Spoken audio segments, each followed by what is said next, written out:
Ya tenemos a Lucy Caballero conectada. Lucy, ¿nos escuchás? Acá estamos, Emi Trabuco, Sol Martínez, Matías Casiagüe, te saludan. ¿Cómo estás? Hola, buen día, ahí los veo y los escucho perfecto. Buen Buenísimo. día, Hola, Lucy. bienvenida. Lucy, ¿qué sos? ¿Te gusta sos team mañana o sos o te va mejor la tarde-noche? Acá teníamos un debate.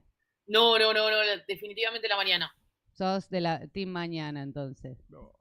Bien, otra más. Eso es lo que me dijiste a mí. Sin Acá duda. está 2-2 partida. ahora. Acá está partida Nos la empató cosa. el partido, Lucy. Nos empataste. No, sí, a una determinada hora ya el cerebro Se te apagó. solo me sirve para consumir streamings, ni A para las 7 leer, de ni la para tarde. escribir. Para mí, a partir de las 7 ya no quiero hacer absolutamente nada. Claro, Solo ver giladas.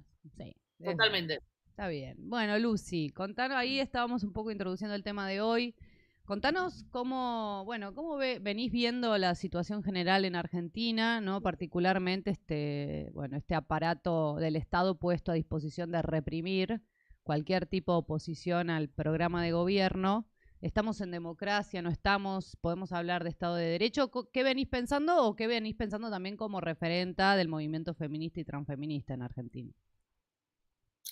Sí, yo creo que estamos en un momento que tiene la particularidad de ser gobiernos que aplican o tienen derivas autoritarias, pero que acceden al poder democráticamente, ¿no? Uh-huh. Y ahí hay una encerrona de la cual nos cuesta bastante salir, porque ellos de alguna u otra manera toman la democracia y sus métodos, las democracias liberales, ¿no?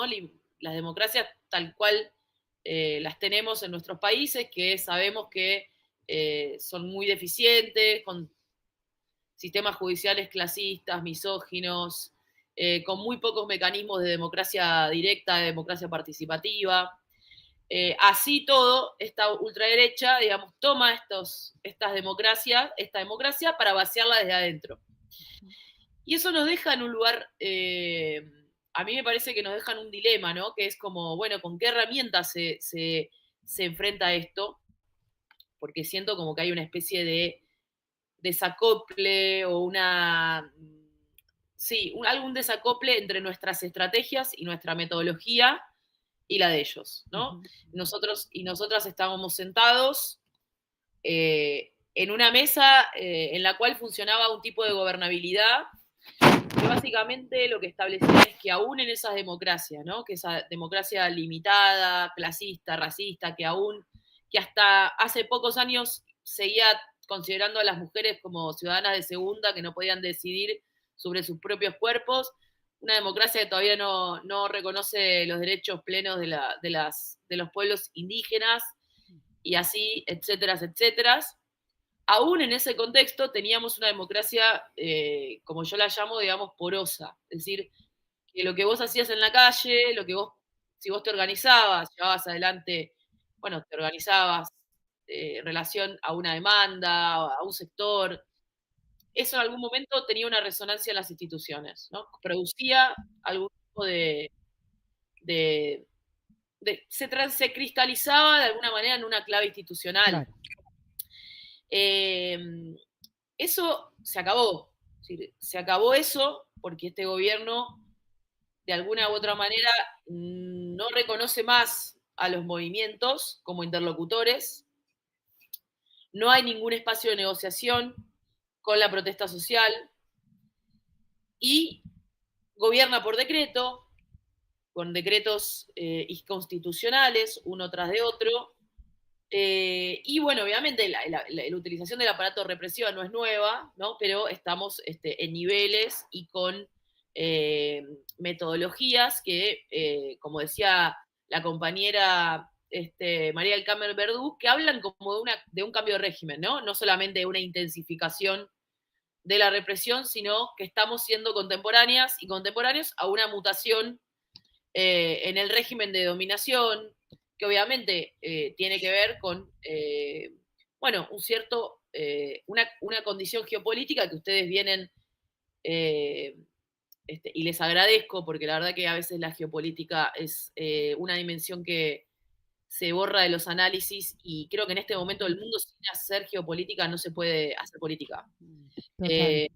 Y en ese contexto hay que entender lo que está pasando en Argentina, que es un imperio como el de Estados Unidos en decadencia, donde se está debatiendo si ese imperio va a aceptar un mundo con más, no multilateralismo, pero con más polos de poder, o se va a negar, y en esa negación, que es también el origen de la guerra que estamos viviendo, al mismo tiempo está arrastrando toda nuestra región, que es hoy en el reparto del mundo, digo, la región más directamente expoliada por el imperio de Estados Unidos, porque en otras regiones la dominación no es tan directa, de ocupación de bases militares hay en todo el mundo, pero acá tienen bases militares, están adentro de nuestros ejércitos, con diferentes doctrinas, la guerra contra las drogas, bueno, están en este caso en Argentina gobernando a través del Fondo Monetario, bueno, un relanzamiento de la colonización financiera de nuestra región. Hoy es una colonización financiera asociada a el incremento del extractivismo. Si antes era la venta de empresas públicas, en el 90, en consenso de Washington, hoy es venta de empresas públicas, pero una correa de comisión entre expolio a través de la deuda y corrimiento de la frontera extractiva. En ese marco, estos gobiernos ganan democráticamente, vacían la democracia y nosotros nos quedamos sin herramientas. No podemos jugar únicamente a la vía, entre comillas, progresista, legislativa, eleccionaria. Hay que repensar todas nuestras estrategias. Hay que repensar todas nuestras estrategias. Re interesante, Lucy, este primer análisis que nos compartís. Pero también sabemos, digo, que desde el movimiento transfeminista argentino y en particular el argentino, ayer repasábamos los niveles de endeudamiento público que tiene este país en relación a Latinoamérica, que son desquiciados, impagables, completamente ilegítimos. Digo, pero esa deuda pública que además viene acompañada de un endeudamiento familiar y privado, donde encima las mujeres, quienes sostienen sus familias de manera monoparental o no, pero digo, somos las más perjudicadas. A ver, ese como panorama general. ¿Qué pensás vos de la situación económica argentina? Bueno, sí, efectivamente, ¿cómo inciden estos niveles de endeudamiento en la posibilidad de organizarse políticamente? Digo, una lectura alrededor de ese eje. Te agrego ahí para que Lucy también lo puedas, porque lo vienen trabajando junto con Verónica Gago, que han escrito notas que recomendamos siempre, de cómo esa lógica de la financiarización también afecta, ¿no? Y cómo ustedes vienen leyendo eso, ¿no? En relación a la construcción también de sentido común. Exacto, sí, nosotras empezamos un trabajo muy militante que data del 2017-18, que era, bueno, preguntarnos qué estaba pasando cuando Argentina vuelve al Fondo Monetario en el gobierno de Mauricio Macri. No hay que olvidarse, porque es el huevo de la serpiente de todo esto. La pregunta era, bueno, ¿cómo podemos construir desde los feminismos una manera de narrar el impacto de ese endeudamiento desde la vida cotidiana, ¿no? Porque empezamos una serie de trabajos que sobre todo estaban centrados en que contesten las compañeras que asistían a las asambleas. No era grandes estudios de campo académicos ni grandes consultoras. Sin embargo, lo que vimos ahí hoy se multiplicó al infinito, digamos. Ahora salen todos los estudios privados y las consultoras, pero eso fue producido al interior de un proceso político, ¿no? Como pregunta política. Y lo que empezamos a notar es que el endeudamiento del Estado, que sobre todo con el Fondo Monetario, que trae ciertos condicionamientos, y lo que se entiende como los planes de ajuste estructural o los planes de austeridad, bueno, uno del corazón de esos modelos es que los ingresos populares caigan. Sobre todo lo de los empleados públicos, pero también, por ejemplo, en Argentina empezó a darse una caída muy fuerte de todos los ingresos de lo que es la economía informal, que está mal dicho meter todo en ese concepto, porque en realidad dentro hay un montón de cosas. Hay economía que está organizada en la economía popular, hay cuentapropismo, bueno, hay un pluriempleo, pero digo, todo ese mundo del trabajo, desde que está el Fondo Monetario en el 2018 empezó a tener un problema de ingreso sistemático, ¿no? Porque en el mundo del trabajo formal hubo momentos en que se le pudo empatar a la inflación, sobre todo en el gobierno de Alberto Fernández y demás, pero lo que es el mundo del trabajo informal, que cada vez agarra más del 40% de la población, nunca más se recuperó, ni siquiera en el gobierno de Alberto Fernández, que incluso al final del gobierno de Alberto Fernández todavía el poder adquisitivo era menor que al inicio. Ahí se da un fenómeno que es este fenómeno de una estabilización del endeudamiento como forma de completar ingresos. No ya un endeudamiento destinado a festejar un cumpleaños, a comprar un bien durable, a financiar un viaje. No es un endeudamiento transitorio, no es un endeudamiento circunstancial, sino que es un endeudamiento para completar ingresos, destinado a comprar alimentos, destinado a comprar medicamentos, que ya en el gobierno de Macri empiezan a subir los medicamentos y empiezan a sacar algunos medicamentos, y se empiezan a, parte de lo que necesitamos para vivir, se empieza a transformar en fuente de deuda, ¿no? Eso tiene consecuencias políticas que después hoy las vemos exacerbadas, ¿no? Hoy estamos hablando de que, bueno, el último estudio que salió, que bueno, son consultoras que hacen estudios, daba que arriba del 80% de la población estaba financiando de alguna u otra manera las compras cotidianas con tarjeta de crédito, ¿no? Y que incluso en una casa podía haber más de una deuda. El problema es el efecto político que tiene eso, ¿no? Por un lado, digo, no solamente tiene impactos en la salud mental, impactos en la violencia, digo, en las casas donde hay sobreendeudamiento, hay una situación en la cual la precarización laboral se dinamiza, ¿no? Debes y agarrás cualquier trabajo para poder pagar la deuda.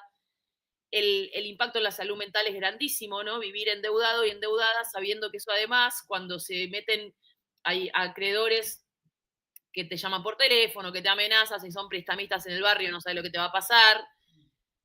Es todo un mundo de complicación y de afectividad cargada. Es una economía del odio, ¿viste? A veces dicen, bueno, ¿de dónde sale el odio? Bueno, el odio se va caldeando en la precariedad, ¿no? En la precariedad cotidiana, en la sensación de que el dinero no alcanza, en que haces esfuerzos físicos, energéticos, vitales, y que eso después no es retribuido.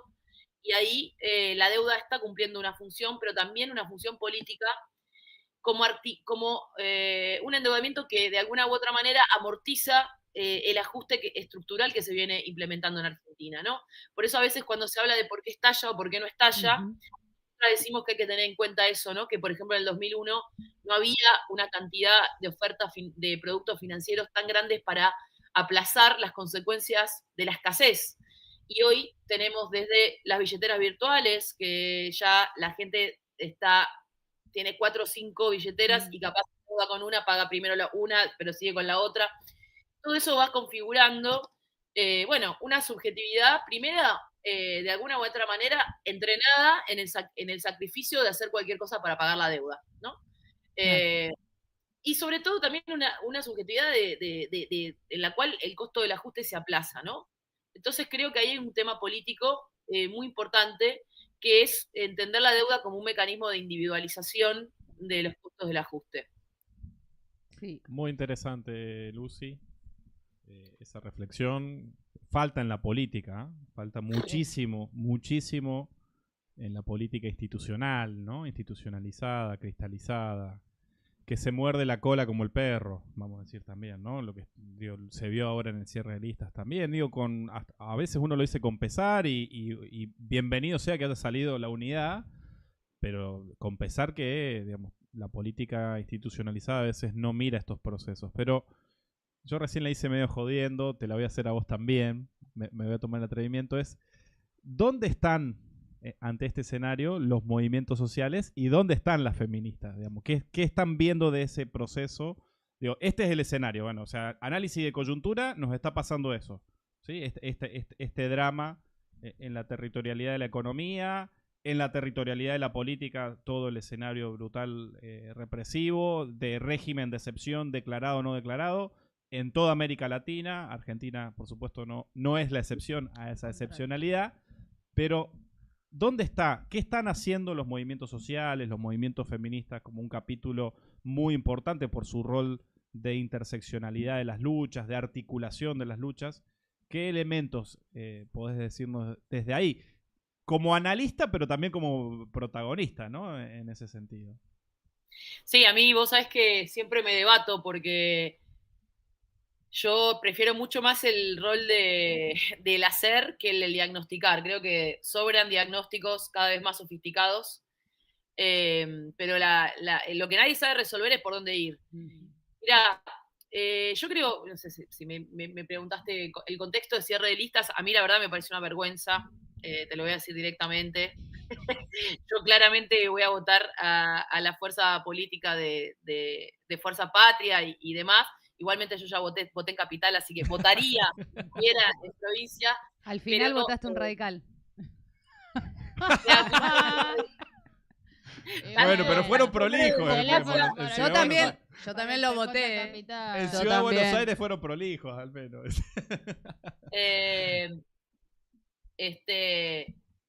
La verdad es que me parece una vergüenza, ¿no? ¿Viste?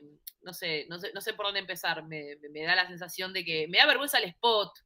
El spot, un spot como sumando todos los sectores que estuvieron combatiendo durante todo este tiempo, pero que ahí muy pocos dirigentes de los que están en esas listas estuvieron en la calle. Y bueno, toda la discusión, digo, ya tener que armar una lista en el contexto de la proscripción de la principal líder de la oposición, también, digo, no hay forma en que me entusiasme, ¿no? No hay forma en que me entusiasme esa escena.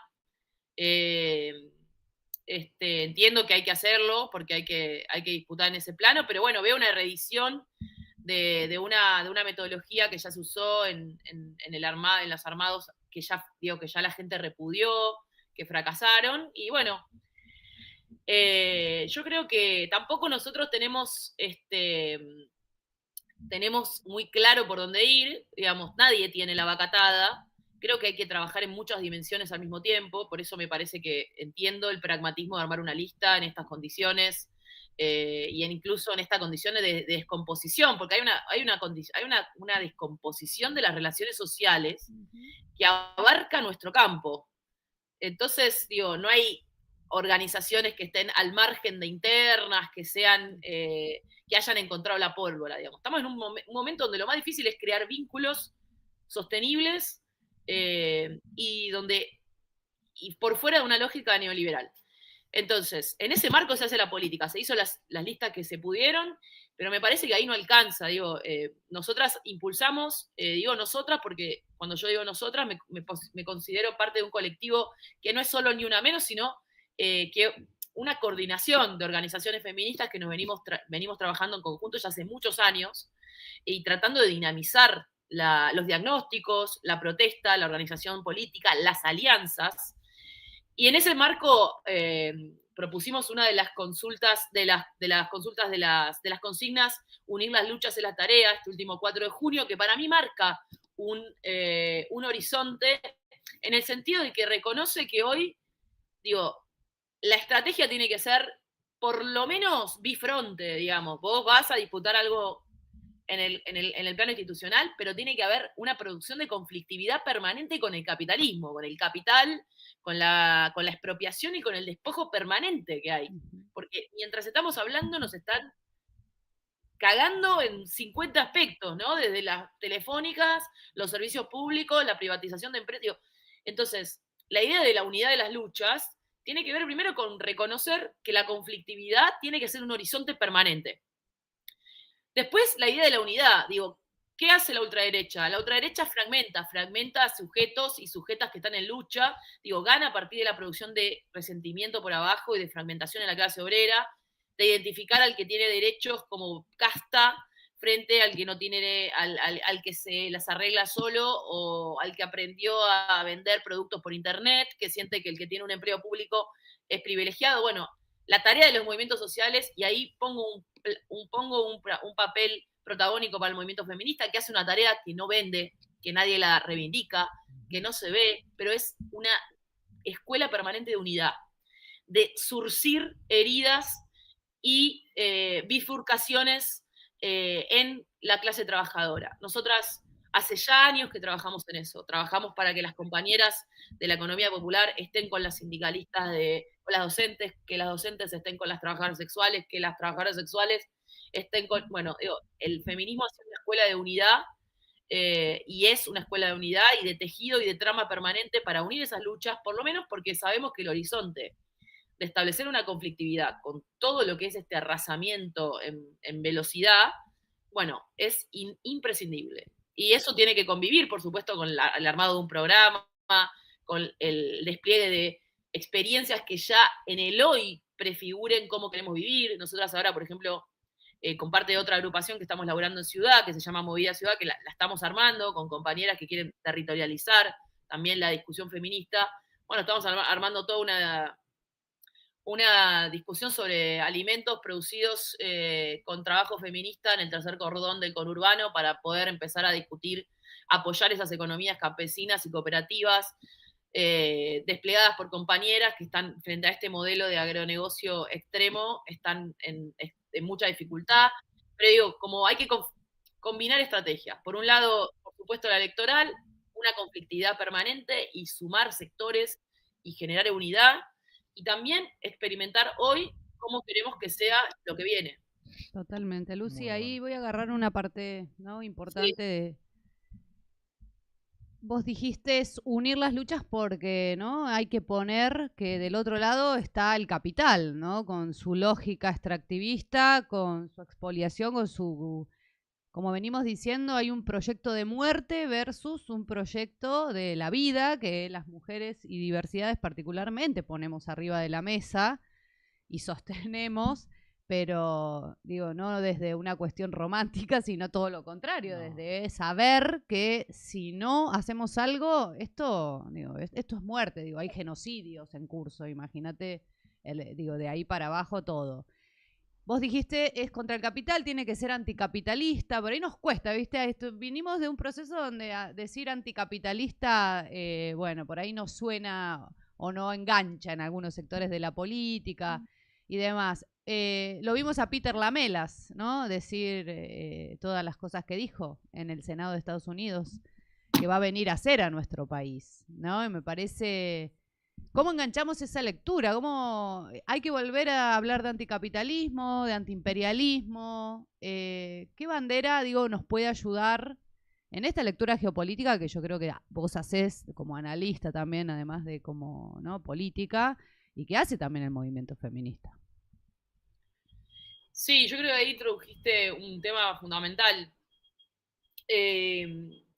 Mirá, yo cuando hablo de anticapitalismo no lo digo desde un lugar declamativo, ¿no? A mí tampoco me gusta agarrar y decir somos anti. Digo, lo que digo es que hay que tener como horizonte otras maneras de consumo, otra manera de producción, otra manera de reconocimiento del valor, y eso se puede agrupar bajo el nombre de anticapitalismo, pero digo, creo que es importante tener ese horizonte y no aceptar como realidad o como racionalidad de las cosas la del capital, ¿no? Decir, bueno, esto es lo mejor que se llegó y acá quedamos. No, creo que hay que abrir esa pregunta en todos los ámbitos de qué sería formas de hacer, de consumir, de producir anticapitalistas, postcapitalistas, y eso para mí siempre lo mantengo como pregunta. Creo que el movimiento feminista lo ha hecho en forma práctica, sin declamarlo, ¿no? Y hoy, bueno, claramente necesitamos un movimiento feminista, suena incluso extraño decirlo en este año, ¿no? El otro día charlábamos con una compañera, bueno, qué rápido que se olvidaron los libros del Che y vinieron algunas lecturas que hoy no sirven tanto, ¿no? Yo creo que tenemos que sí o sí generar un feminismo antiimperialista, que no sé cómo le vamos a llamar, porque no sé si eso, o quizá decirlo directamente, digo, que sea capaz de pronunciarse contra el genocidio en Palestina, que tenga acuerdos con los otros movimientos feministas de la región, que tenga como horizonte la liberación de la patria grande. Creo que es fundamental. Creo que tenemos que hacer un feminismo que no puede ni siquiera osar en usar categorías que vengan del norte.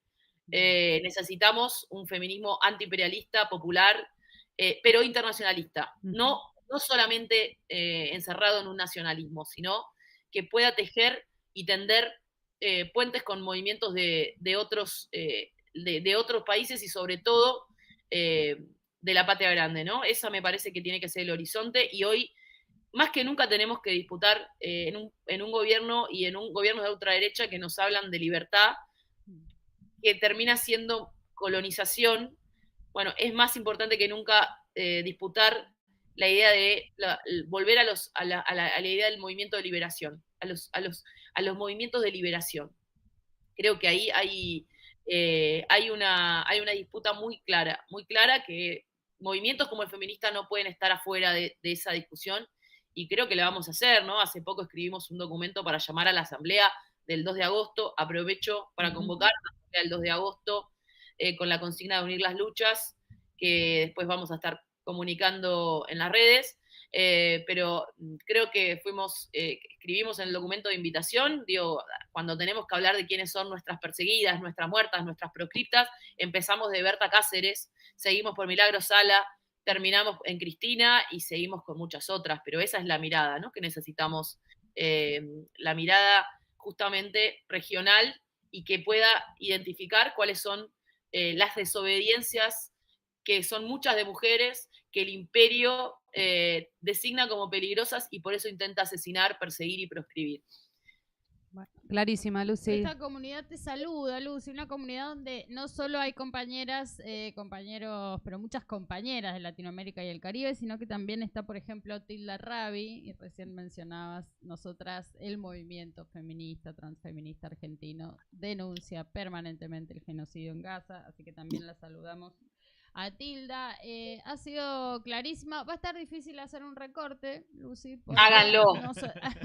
Lo haremos, trabajo para esa producción, pero de verdad que aunque te destaques siendo parte de un colectivo por la fuerza de organización, el diagnóstico ha estado impecable. Muchísimas gracias por compartirlo con nosotras. Nosotros sabemos que es un diagnóstico también que se debate profundamente cada día en distintos espacios de organización feminista.